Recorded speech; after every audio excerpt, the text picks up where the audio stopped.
చాలా రోజుల తర్వాత ఏమైందేమో నైటు తినాలనిపించింది బగారన్నం. సో, బగారన్నం చేసుకుంటే ఏమున్నది అదే వెజిటబుల్ రైస్ చేసుకుందామని ఇక నేను కిచెన్‌లో కట్ చేసి నార్మల్‌గా మనం బగారన్నం ఎట్లా చేసుకుంటామో వెజిటబుల్ రైస్ కూడా సేమ్ కానీ ఇలా ఏంటంటే క్యారెట్, కొద్దిగా గోపు, టమాటాలు అట్లనే కొద్దిగా ఆలుగడ్డ కూడా వేసుకుంటారు. కానీ నేనైతే ఆలుగడ్డ బిర్యానీ ఏం వేసుకోలేదు. మునమేకలు లెక్క మిగిలినాయని ఇక మా పాజికి అయితే ఇచ్చేసినుంటి.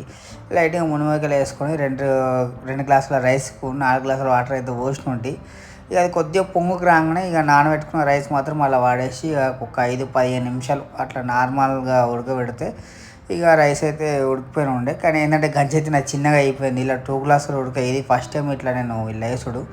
నార్మల్ బగారా రైస్ అయితే వేరే గంజులు వేసుకుంటా, కానీ దీంట్లో తెలియదు కాబట్టి ఇలా వేసుకుని ఉంటే. కానీ టేస్ట్ మాత్రం సూపర్ అంటే సూపర్ అయింది. ఫస్ట్ టైం ఇలా వేసినా కానీ ఎట్లయితే అనుకున్నా కానీ మంచిగా అయితే అయింది. టేస్ట్ కూడా సూపర్ అయింది. ఏం తీయగా కాలేదు, ఏం కాలేదు. నార్మల్గా మనం గుడ్డు కారం లెక్కనైంది.